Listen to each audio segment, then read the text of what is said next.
Okay.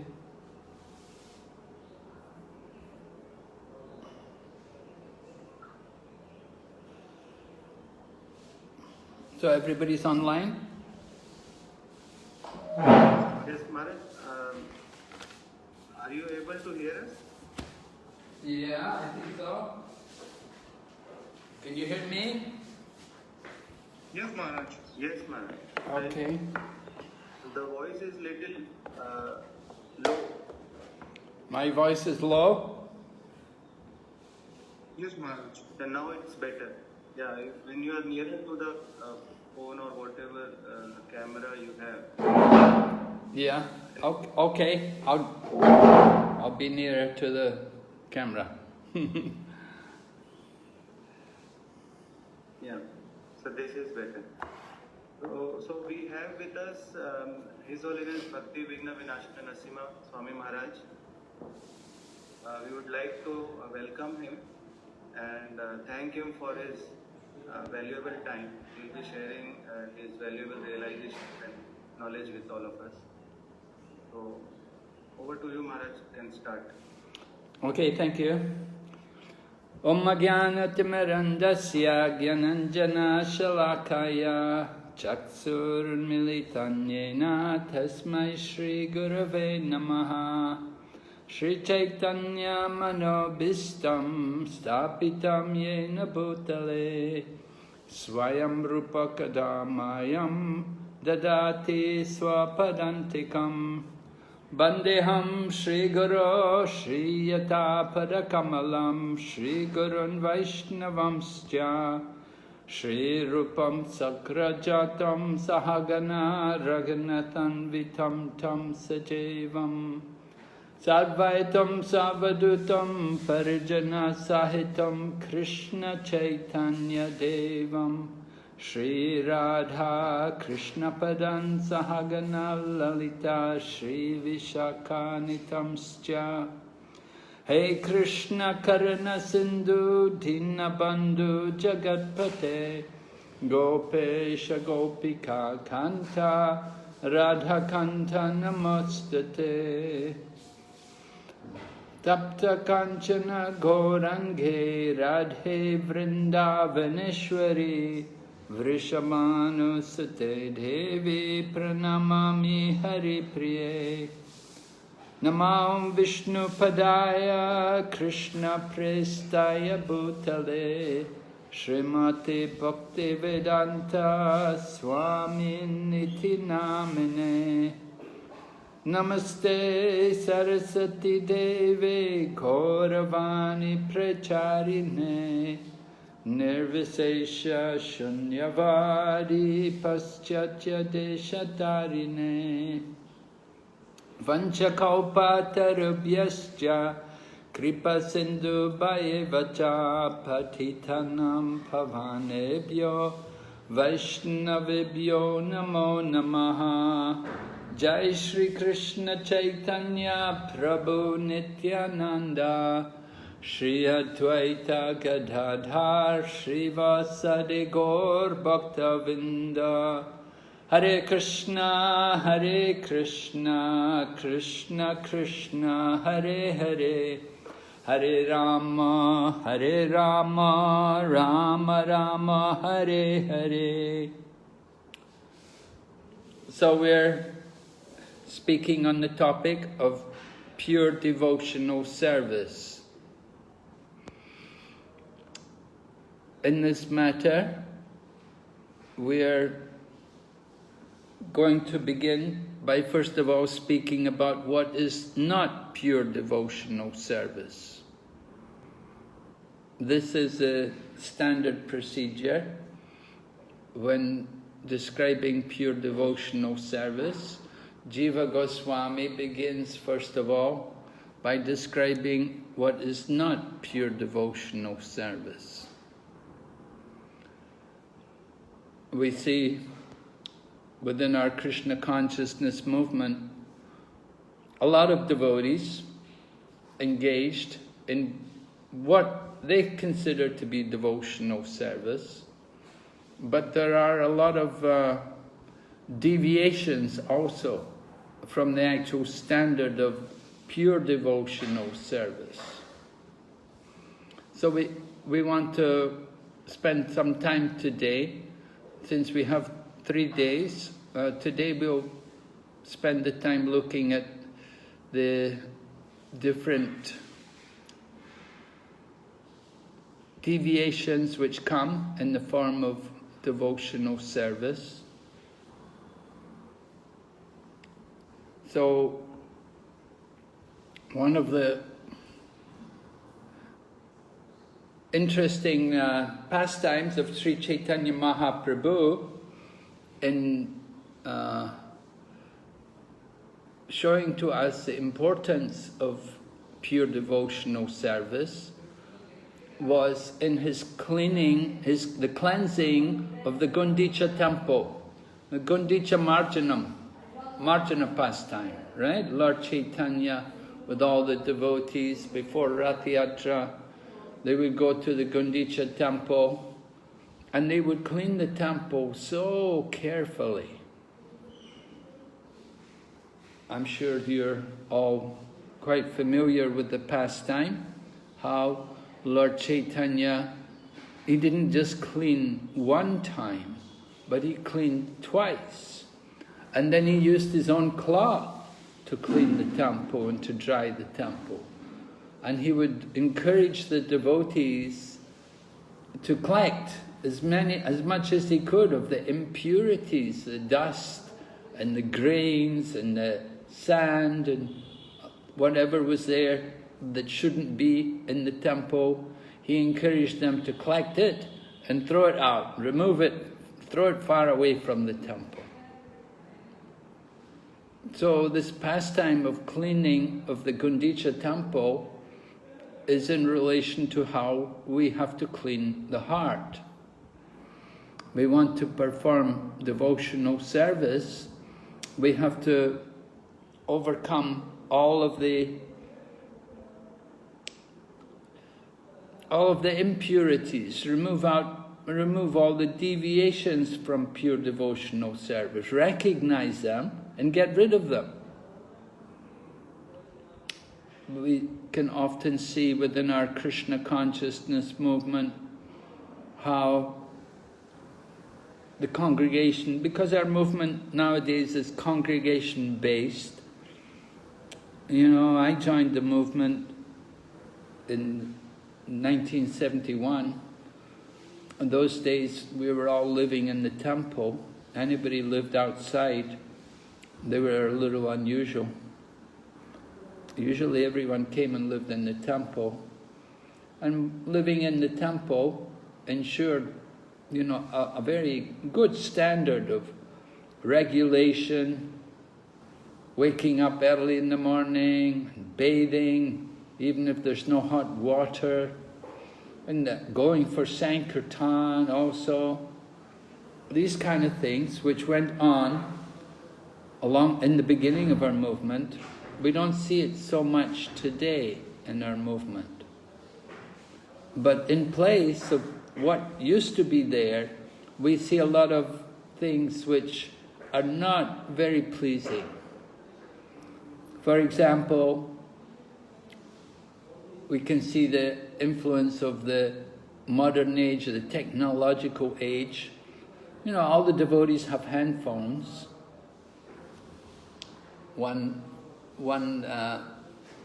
lady was inquiring from me some time back about, she said one of the devotees in her temple approached her that she could help him to purchase a handphone.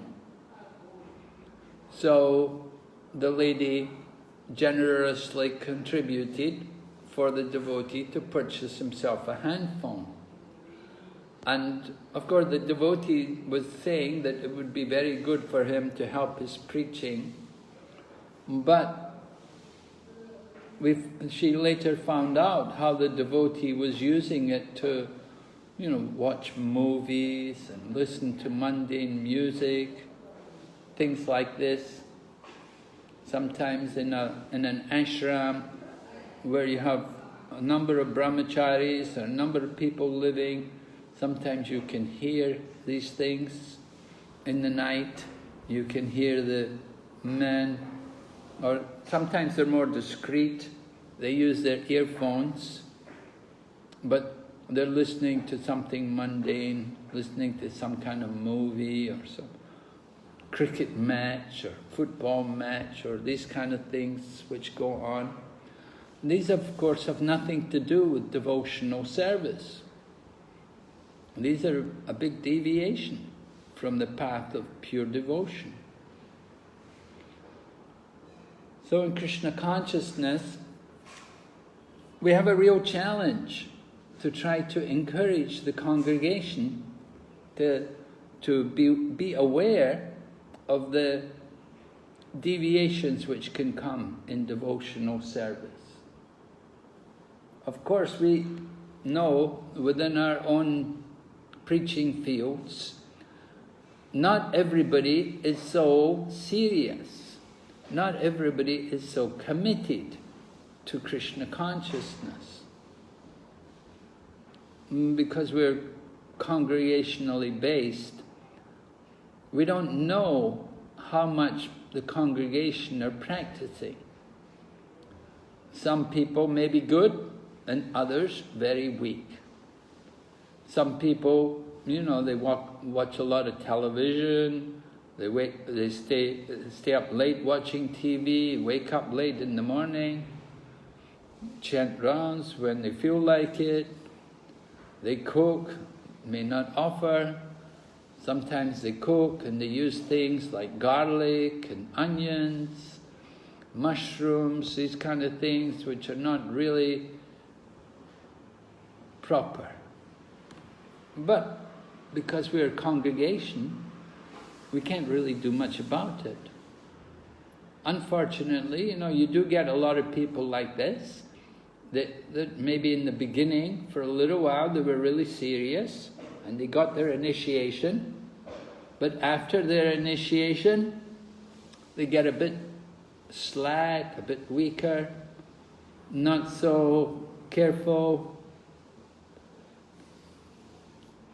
So, as leaders of the Krishna consciousness movement, the sannyasis, they're meant to show the example, and we have to preach, and we have to lead the devotees.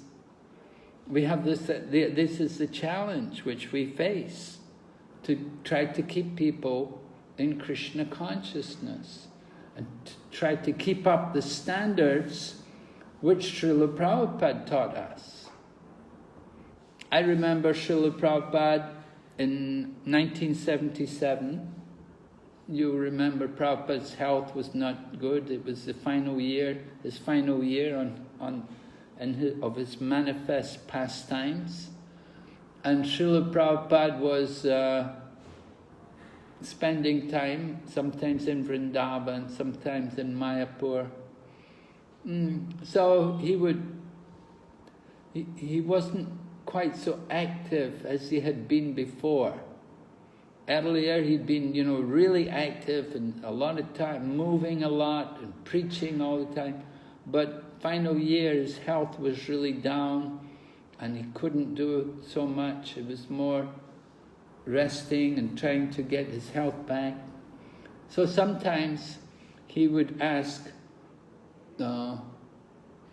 he would have Bhakti Charu, His Holiness Bhakti Charu Swami.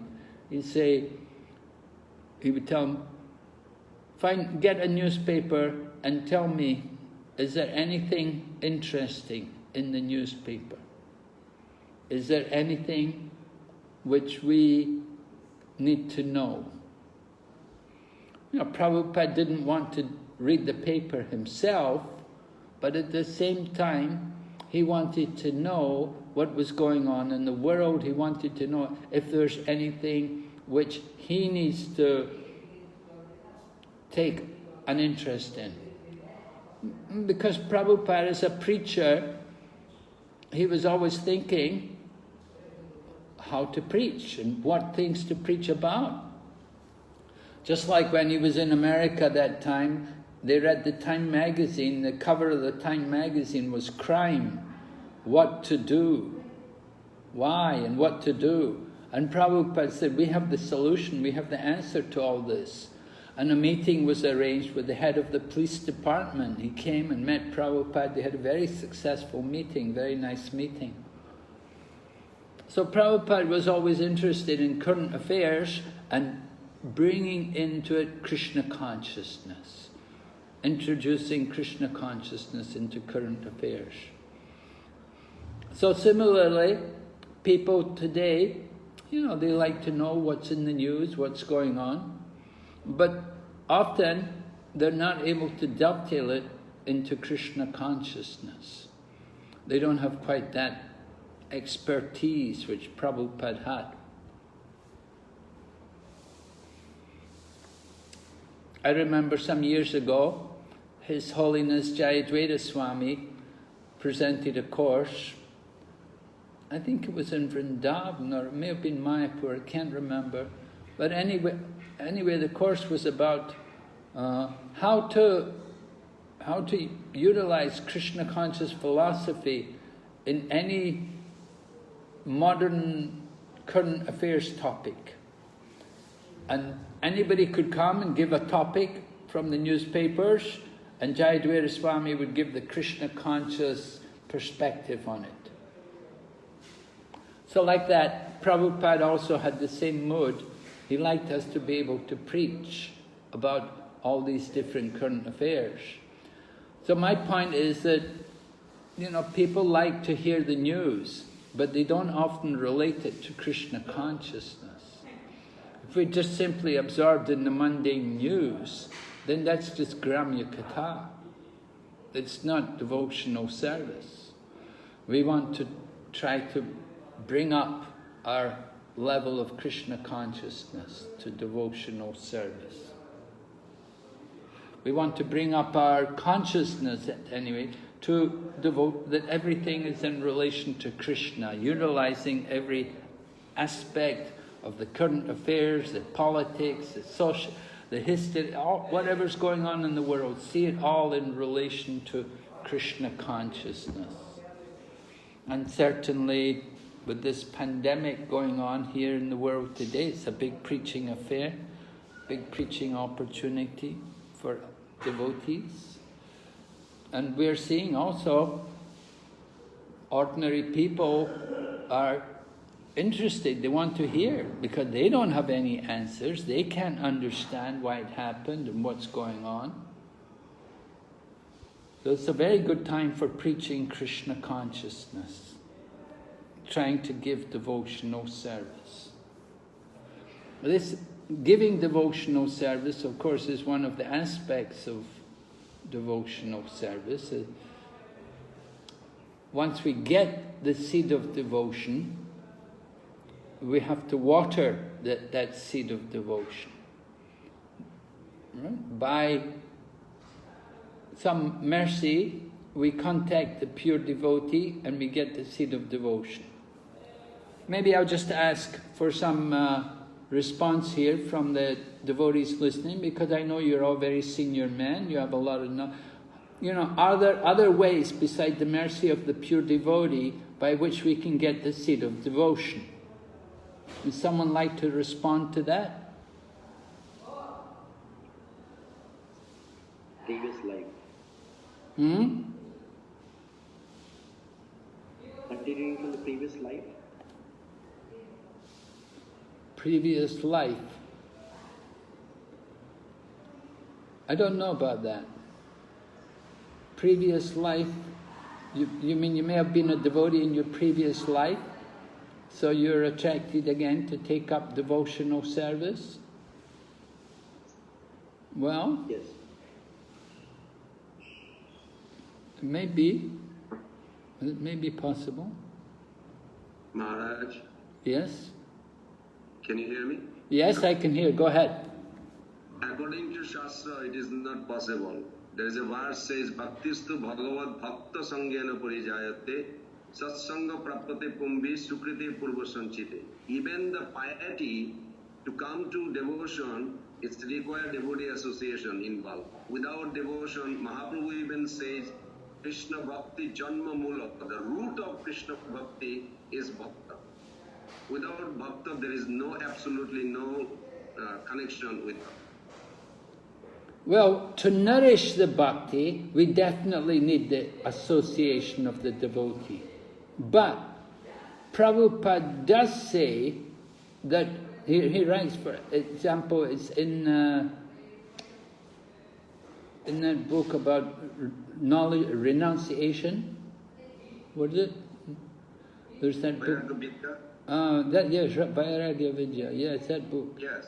So in that book he writes that one can get the seed of devotion from the Bhagavad Gita. Simply from Bhagavad Gita, one can get the seed of devotion. And he also writes, Prabhupada also stated that we can, although it may be rare, but we can get that seed of devotion simply by the mercy of the Lord.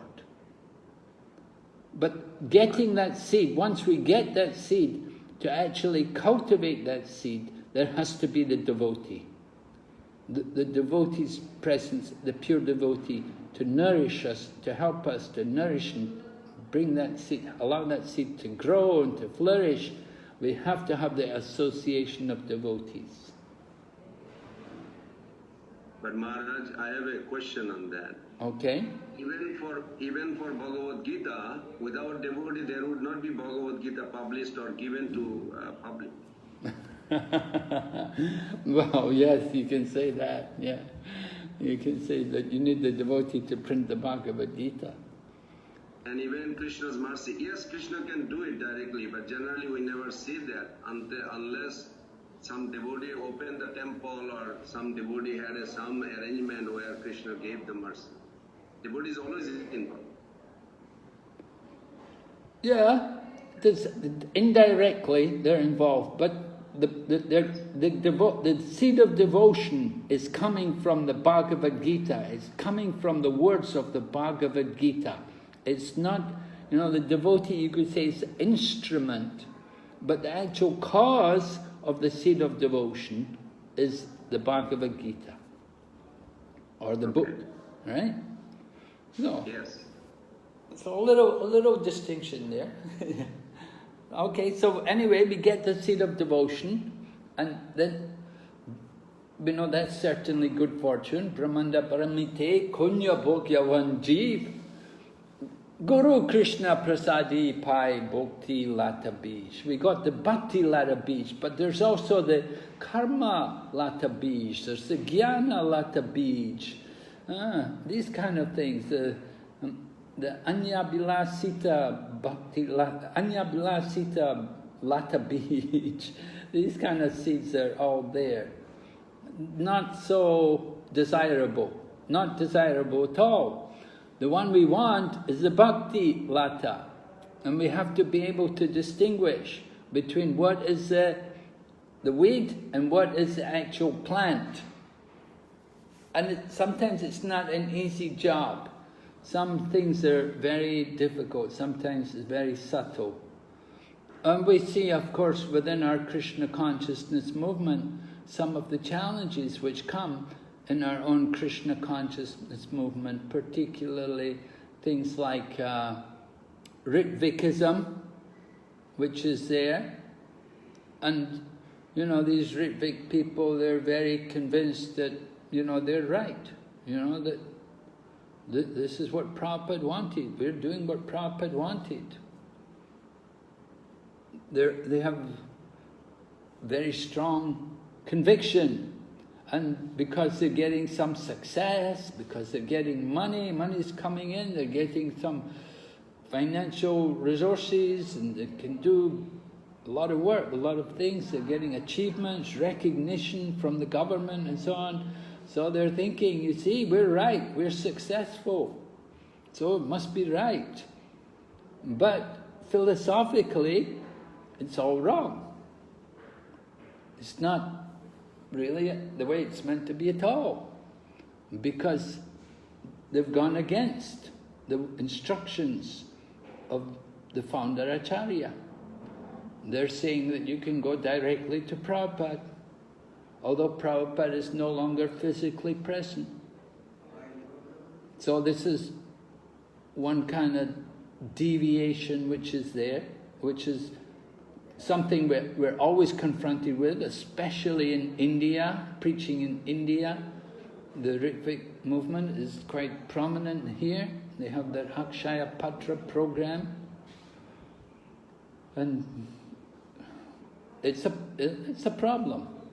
And then you've got other things like you've got devotees who were in ISKCON and they were initiated by Prabhupada maybe or by some senior Vaishnava in ISKCON, and then they go off to Gaudiya Math. And they say it's the same. It's not different from ISKCON. We're all preaching the message of Lord Chaitanya, and we're serving Prabhupada.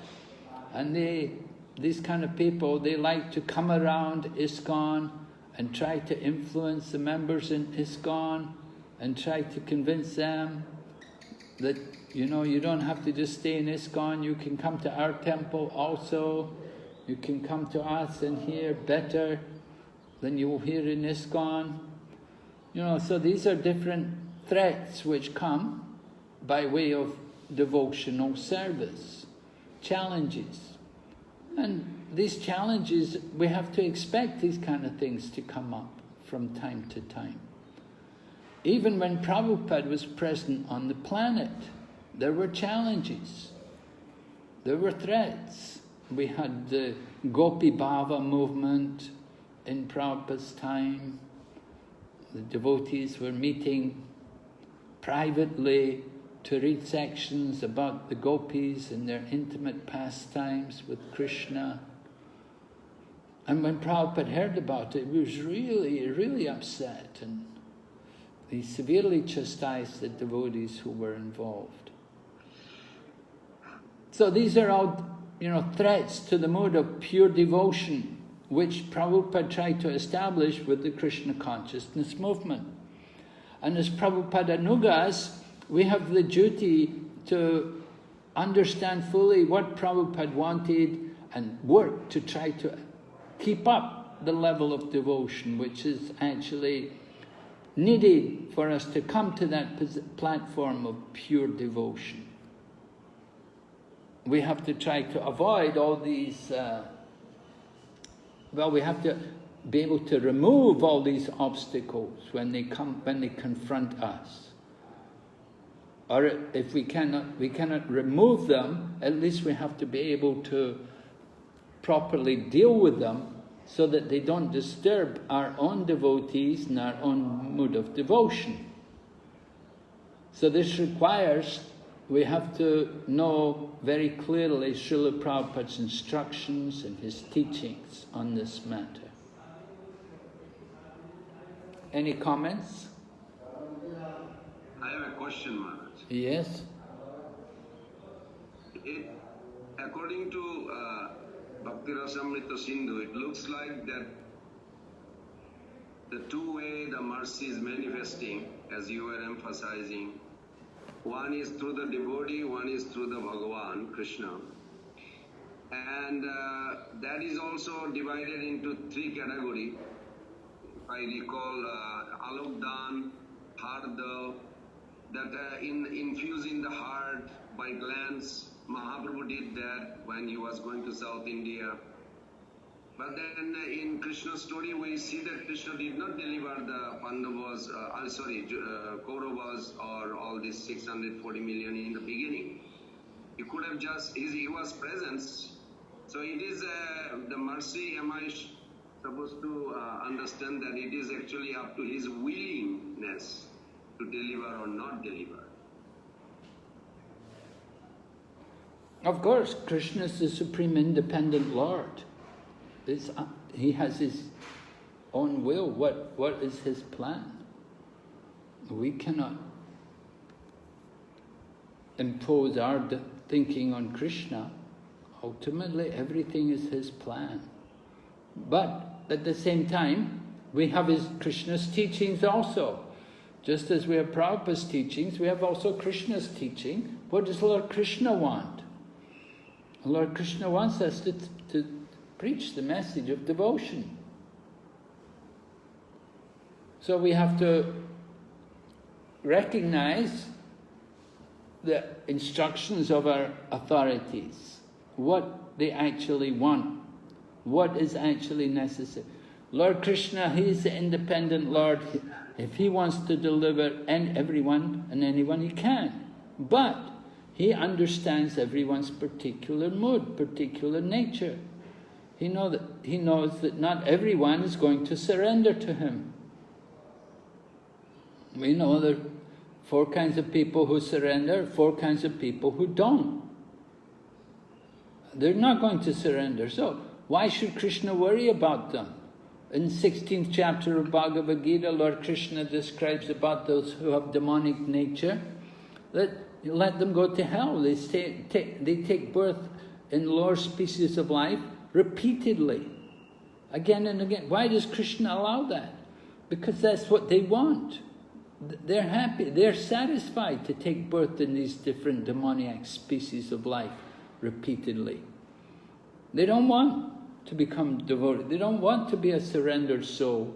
They don't want to be a devotee. But we see also Putana. Putana, somehow she wanted to be a devotee. She came disguised as a devotee.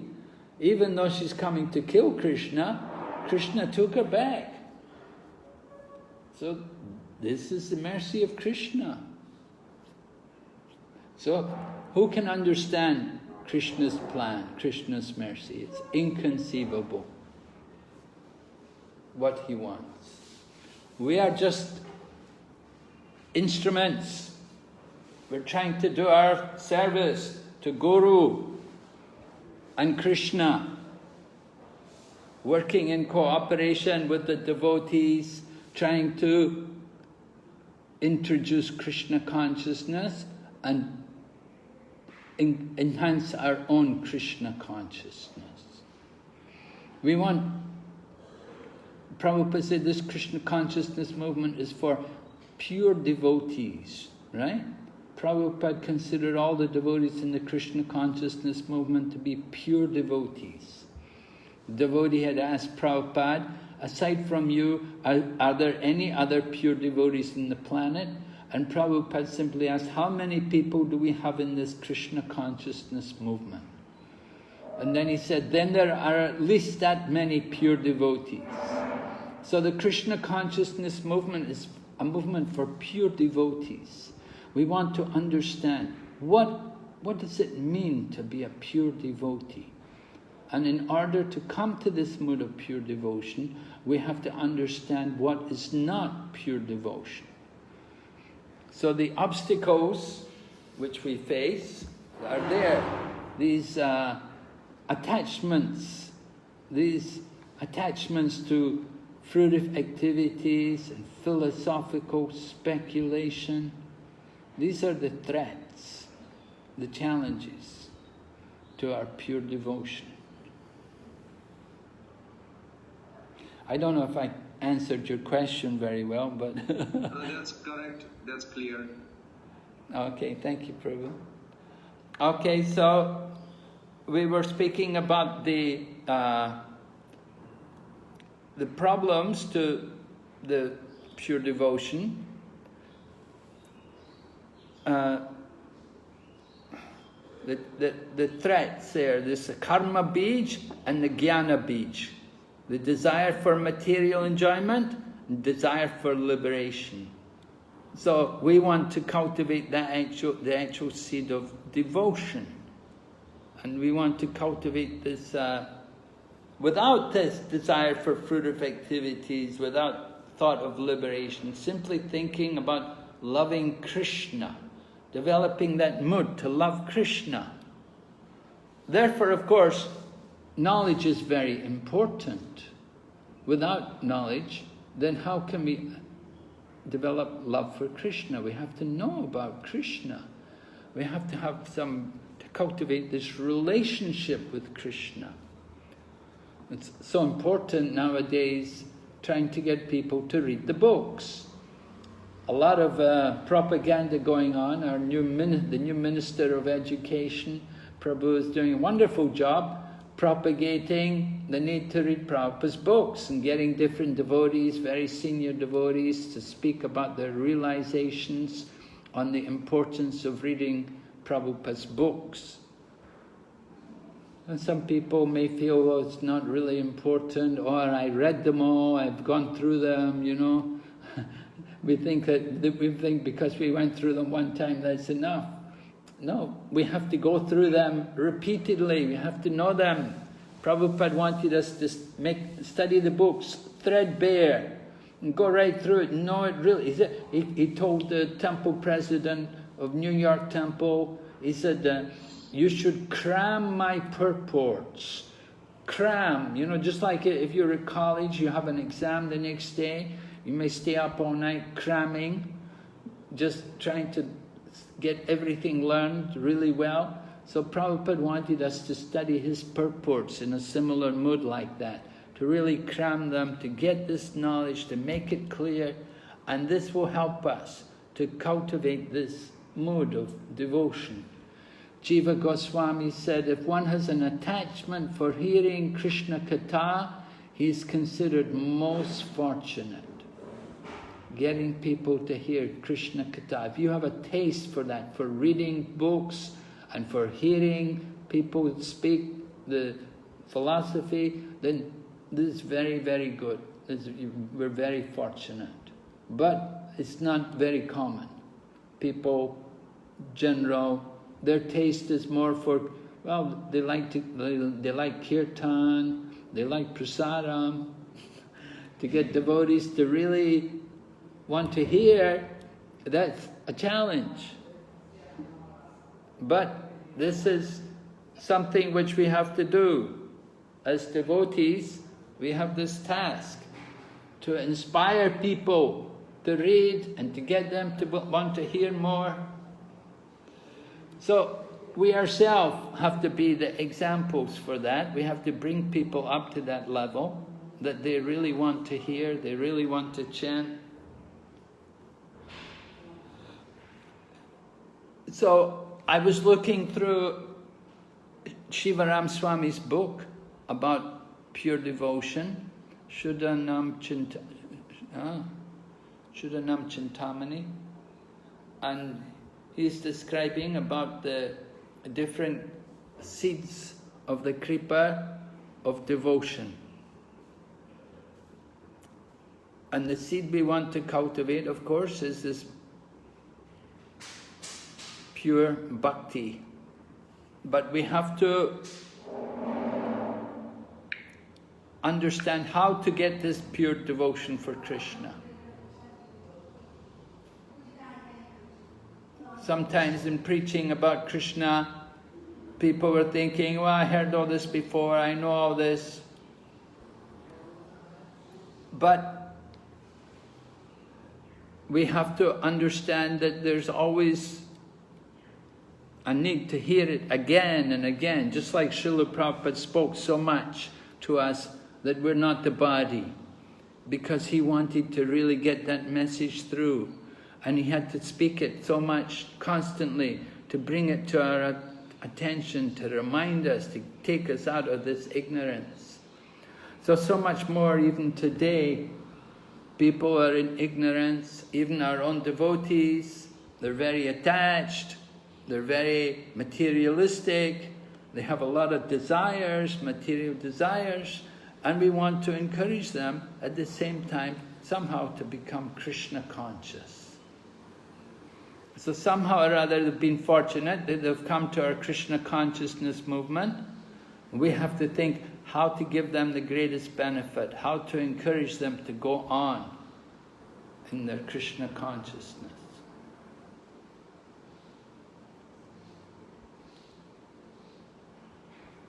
So what is actually the qualification? We see that there are different levels of devotees. The Madhyama devotee is generally considered the preacher. Kanishta devotee, materialistic devotee, usually preach much. His just more in the temple with the deity. And somebody on the highest platform, the Uttama Adhikari, he thinks everyone's already engaged in Krishna consciousness.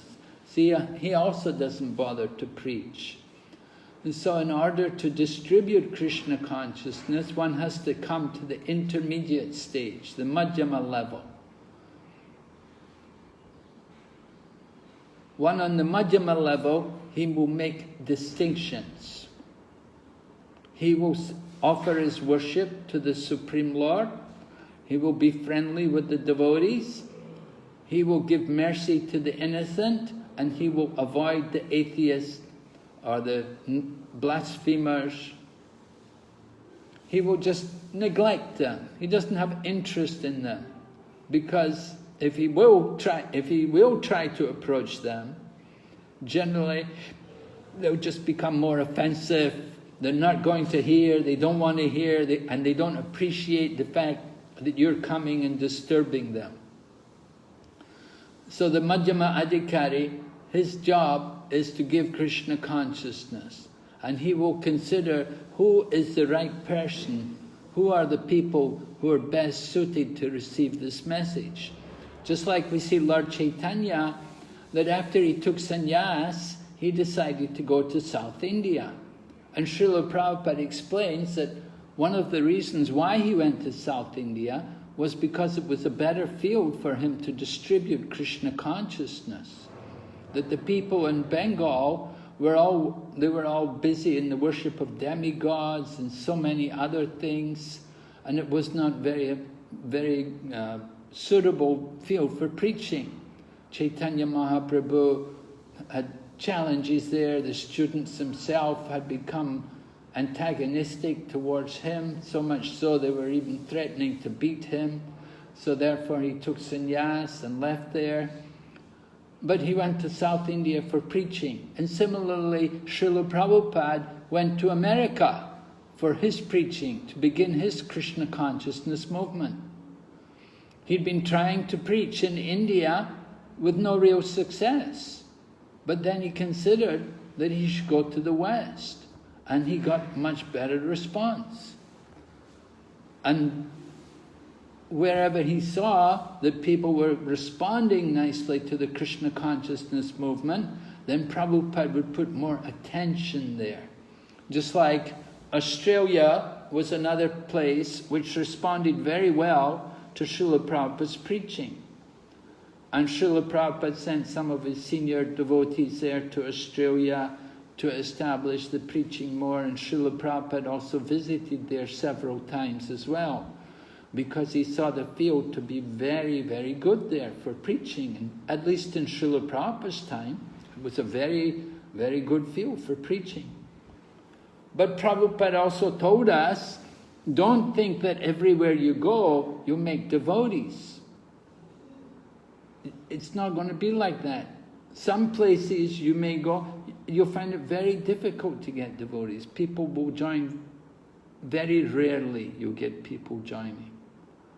So we do have countries like that. Some places very difficult to recruit devotees. But still, we continue to maintain our centers there, and we keep preaching there. And we also try to distribute the books. We have a duty. But where there's a bigger response, where you get more response, then we put more energy there, naturally, because people are responding, people are appreciating, they're taking an interest. So the Madhyama Adhikari, the preacher, he has to distinguish where to put his energy to get results. Prabhupada, Tamal Krishna Goswami told me how Prabhupada used to ask him. Prabhupada would say, how many books have you distributed?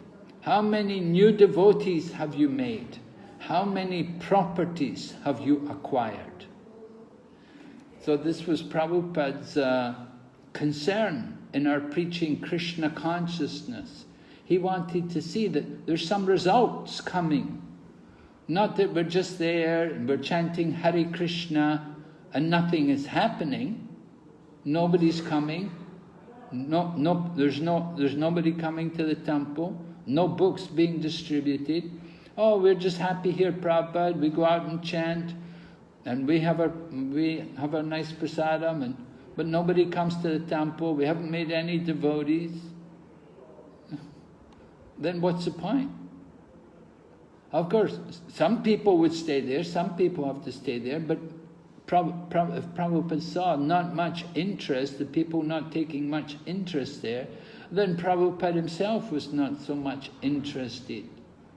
But he would encourage the devotees to stay there and gradually create the field for preaching. Just like I work in China. So Prabhupada gave instructions to Tamal Krishna Maharaj about how to organize the preaching in China.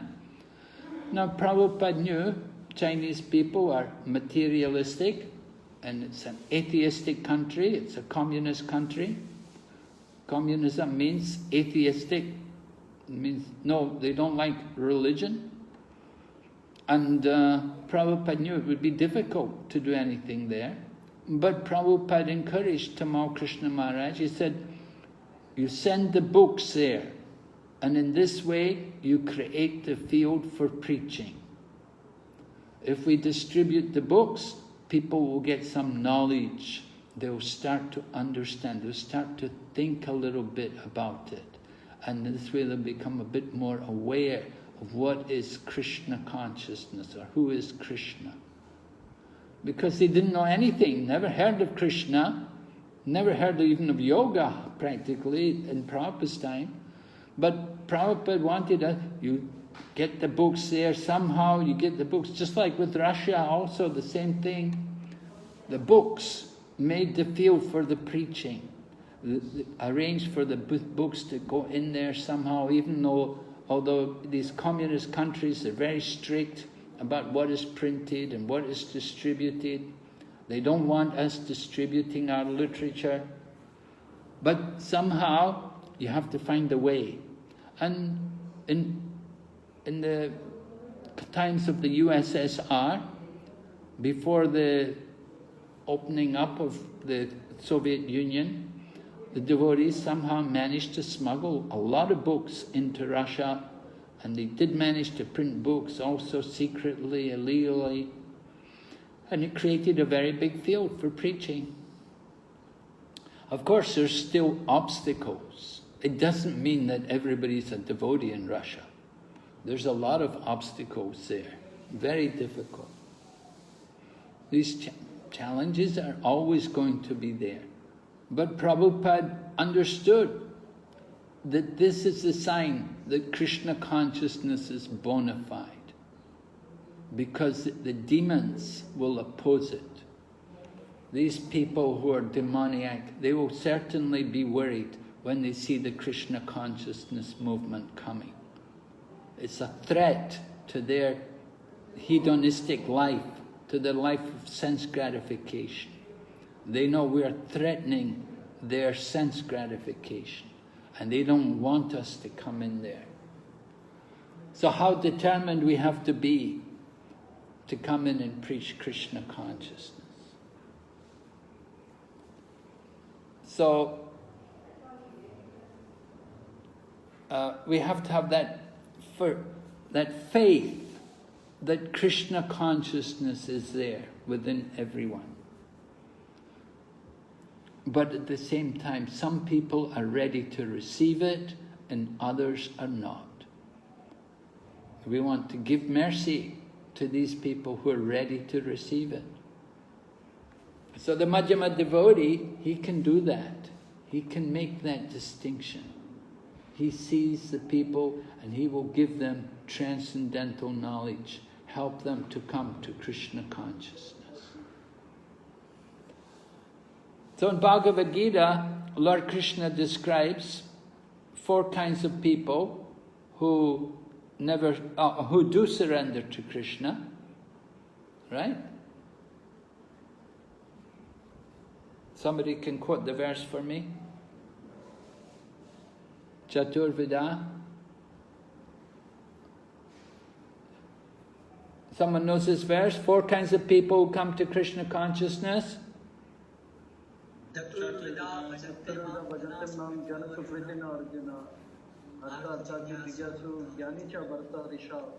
Yes, right. So, are any of them pure devotees? No. No, right. What are they? What kind of devotees are they? They are in distress. Sakama Bhakta. Okay, They are Sakam. also Jnani. Yes. But in next verse, Krishna also said later on that Jnani, if it is more inquisitive with the devotional mood, he will be more higher than other 3. Which- Samgyani, Nityajukta, Eka Bhakti Vishesha.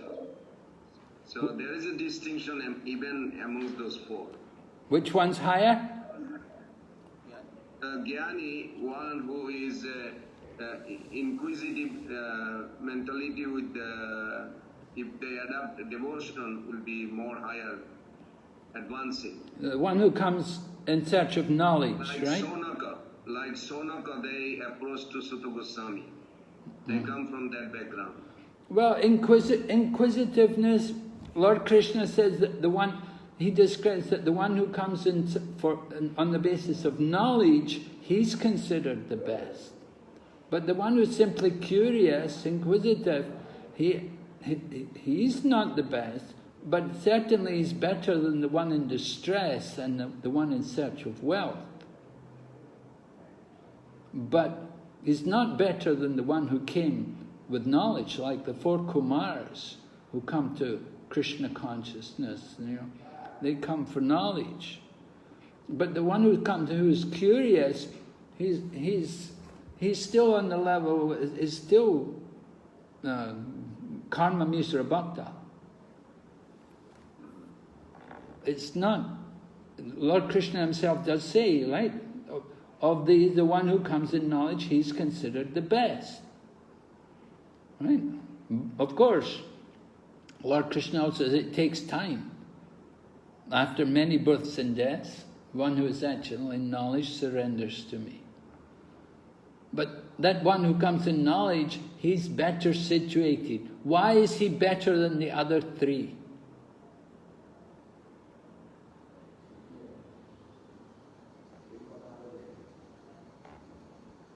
To surrender, it has to be a conscious choice. It is not automatically.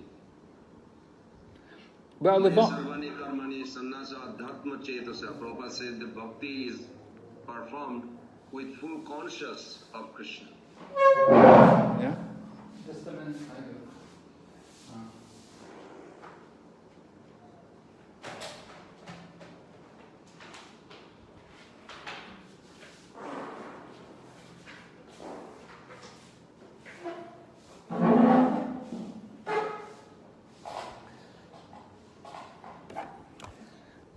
Yes, surrender.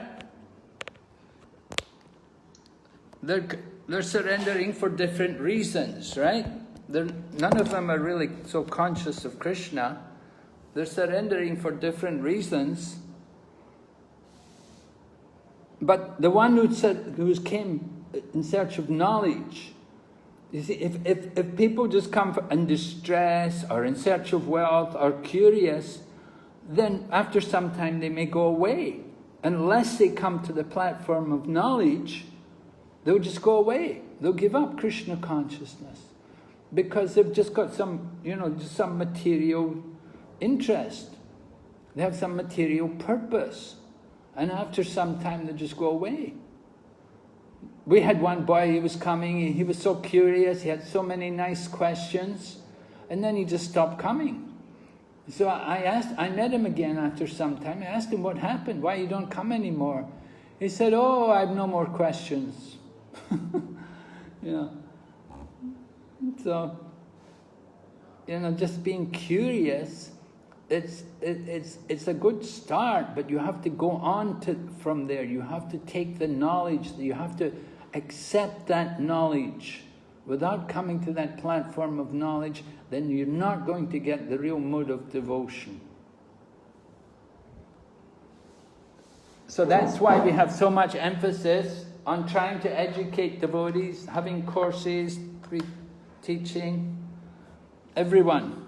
And even the sannyasis, you've got the sannyasis also studying and teaching, you know, you want the sannyasis also to be well prepared, to go out in their fields, teaching, preaching. Maharaj, I have a question. Since you are hitting the subject on Gundicha Marjan beginning and then different level of devotees, in one purport Chaitanya Charitamrita Prabhupada said that Sahajiyas are bad, and then he says it is worse when our people takes on that. Can you elaborate on this little bit?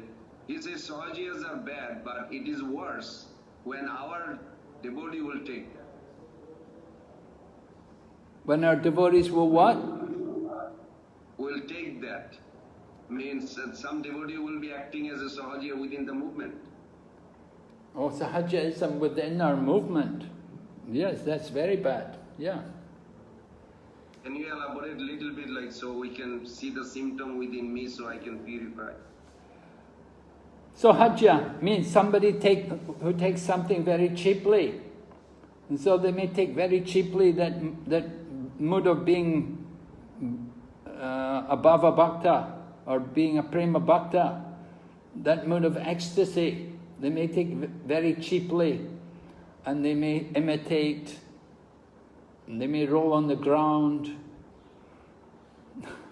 they may behave like that, they may display some kind of ecstatic symptoms which are not really genuine. So that would be Sahajism.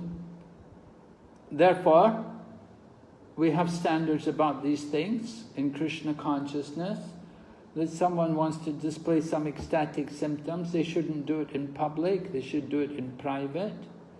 They don't want to display make any show of these things. Jiva Goswami mentions in the Sandarbha about one should be very cautious, never publicly revealing his spiritual position, and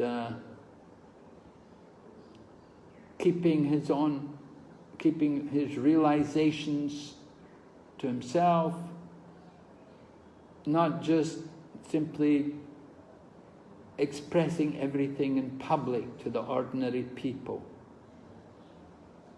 We know Lord Chaitanya, he only discussed the confidential topics of Krishna consciousness with very intimate devotees. But for the general mass of people, it was Sankirtan, simply the chanting of the holy name. But when it came to hearing Krishna Katha, he would be with his very intimate devotees. Ramananda Rai, Swarup Damodar, Sikhi Mahiti's sister. Lord Chaitanya, of course, also would regularly go to hear from Gadadhar Pandit. And Gadadhar Pandit would read Srimad Bhagavatam to him. So, not only these people, but Lord Chaitanya is very cautious about what things should be heard publicly. At the same time, he wanted the message of Krishna preached. And he sent Lord Nityananda everywhere to go door to door with Haridas and tell everybody, read the books about Krishna, chant the name of Krishna and worship Krishna. So, is there a contradiction there? Is it contradictory? That on one hand, Lord Chaitanya is very careful, cautious about what he's discussing and who he's discussing with, but at the same time he's telling Lord Nityananda and Haridas, go and preach everywhere, tell everyone about Krishna. And similarly, the Korma Brahmin got told Yari deki tarikao Krishna Upadesh. You know? So, Lord Chaitanya wanted the message of Krishna distributed, but not that we have to distribute all the confidential pastimes of Krishna. That would be wrong. So one has to know what to preach and what should be distributed. So Sahajism is where people don't understand these things. They take everything very cheaply and they want to bring the highest thing down to the lowest level.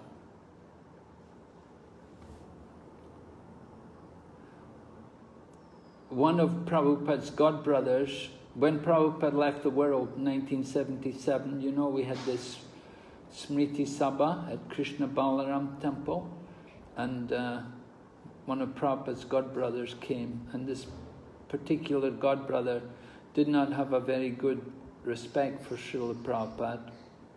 And so when he spoke, he said that Swami Bhaktivedanta, he brought the highest thing to the lowest level.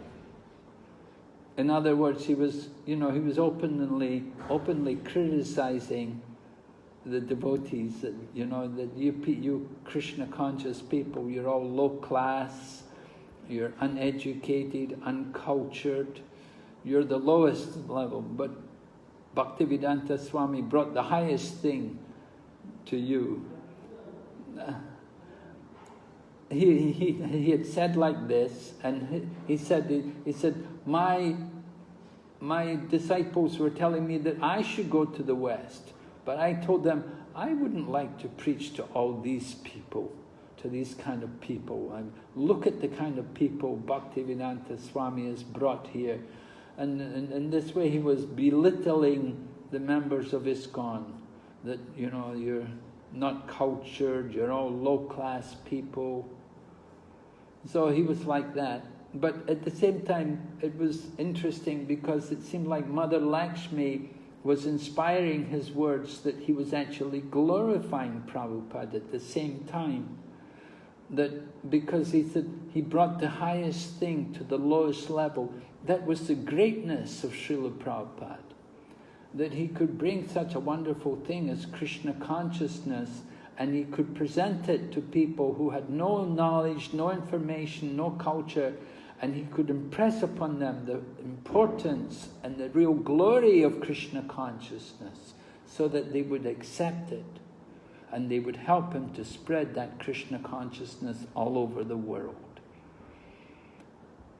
So that was how we took it. We took it more as a glorification rather than a criticism. Some devotees, they took it as a direct criticism of Srila Prabhupada, but other devotees, they thought, well, in some ways it's a glorification of Prabhupada. So Sahajas, they take things cheaply, we know.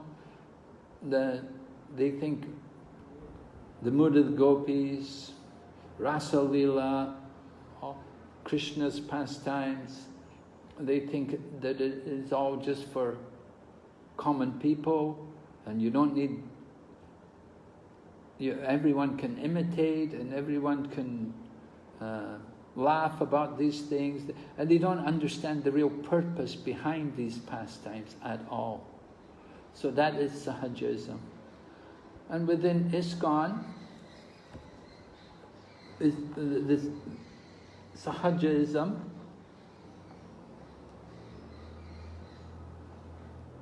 I don't know. Can you tell me how you see Sahajism in ISKCON?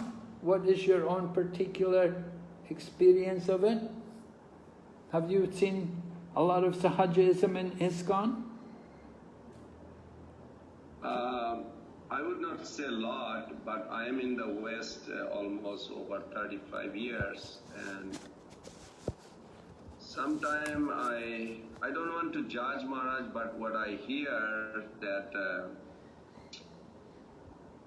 they do nice kirtan. They are not interested of chanting japa or hearing from advanced devotees. They're just interested of doing kirtan, and after the kirtan they say now we'll have a more higher taste, and they go into some kind of smoking. I don't want to particularly say any name, but most of the leaders even in West, they are familiar or they at least heard it. So I don't know, it could be... Well, there are good and bad elements everywhere. We have to recognize these bad elements and we have to restrict and control them. There has to be some standards. In some places they're more strict, and I don't know about what goes on in the West because I'm preaching in the East the last 30 years. So although I'm from the West, I don't know what goes on in the West nowadays, but I do hear a lot of things and I see some pictures, and I know there are definitely some problems. Things are not quite the way which we would really like them to be. You know, we had one young boy from Hong Kong. He went to the West and he got introduced to drugs. That's with the temple devotees. From the just going to the temple, he was introduced to drugs somehow. So that's a serious problem. Things yes, like Maharaj, you hit the point. Yes. So these are very serious problems. So it's a management problem. People, the management have to be on top of these things, and they have to be very careful and try to restrict these people. Exactly what kind of people who come there and perform and do kirtan. We should be a little sensitive. We should be a little careful. That it's not just that they're good musicians, but they have to actually show the proper devotional qualifications before we let them come and do their kirtan or even speak sometimes. They should show the proper qualification. They should have the right standards and sadhana. That's also important in chanting the holy name. So, yeah, you may call that sahajism if you like. Now, this open deviations from the real standards of Krishna consciousness. Okay, so I wanted to go on now, but I do have a little PowerPoint here. Prabhu, can I share the screen? Yes. What do I do? Click on share screen, is it?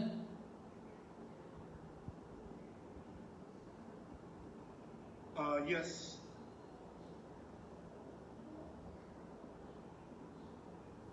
Now, it said that you've disabled. You have to open it for me. I want to show the PowerPoint.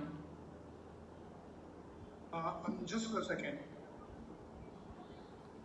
It said I'm disabled. I'm not able to. Can you please check now?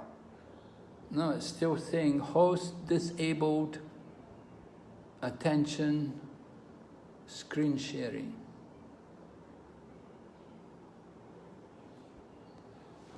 Host disabled, yeah.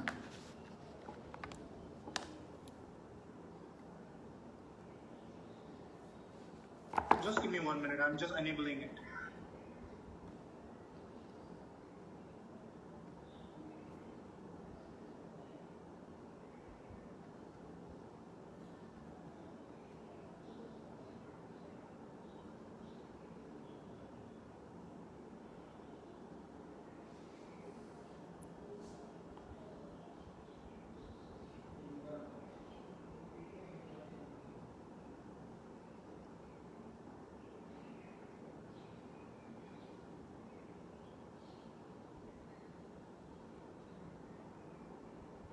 Hare Krishna, Jagannath Prabhu, you have to make Maharaj the host. Then he can share the... That's right. That's right. Yeah. So if Maharaj becomes the host... Yes. Yes.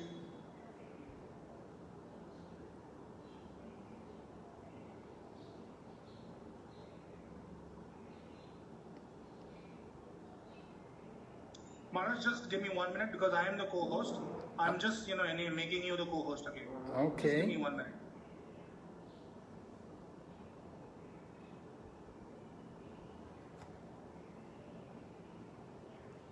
meanwhile, you can continue, Maharaj.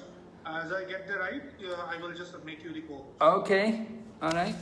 Thank you, Maharaj.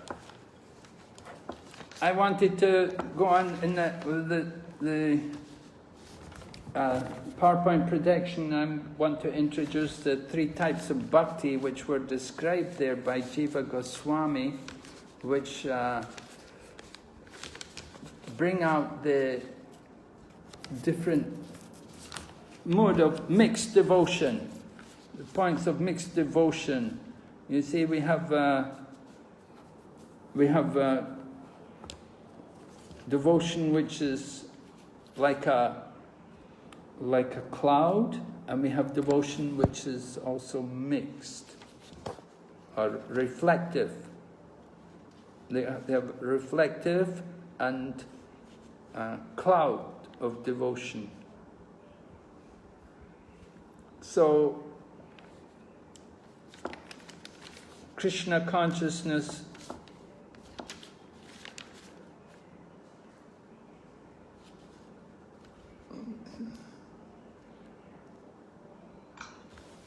Okay, Maharaj, you can share the screen now. Okay. You are the host. Okay, let me see. Okay, yeah.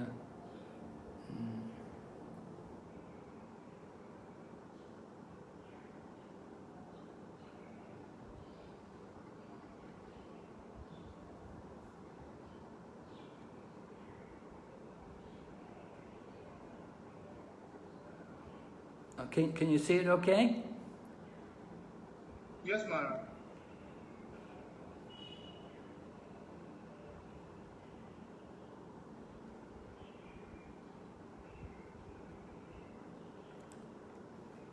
Okay. So the objectives here.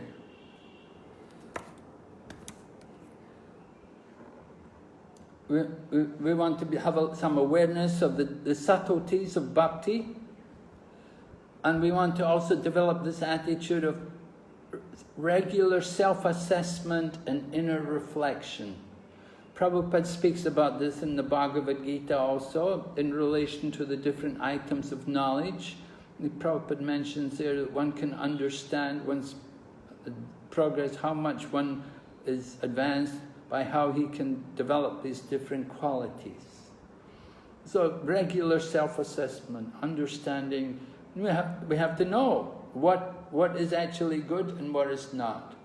So Jiva Goswami has mentioned some of these different levels of devotion, 3 particular kinds of devotion he's distinguished, which something a little interesting, a little new for me. I hadn't come across these terms before, but mentioned by Jiva Goswami in his Sandarbhas. First one's called Aropa Siddha Bhakti, right? Aropa. Now the Siddha here doesn't mean perfection, but it simply means accomplishes, right? And Aropa meaning attributes. And so he accomplishes the attribute of devotion. Pious activity is offered to the Lord. The result is salvation. This is known as Aropa Siddhi Bhakti. This kind of devotion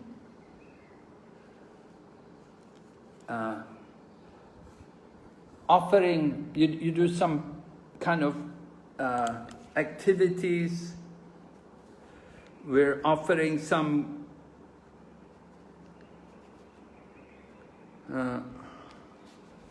mundane acts. Even the acts that appear to be mundane, but we're doing them with some devotion. Just like somebody may be doing some ritual, some worship of a deity, but they do it in a very ritualistic manner. Ordinary people who are not trained in Krishna consciousness, they will simply see the deity as a statue. They don't think of the deity as the Supreme Lord. So when they come to the temple and they come before the deity, they're simply thinking the deity is a statue, and they're coming to offer some kind of ritualistic ceremony there.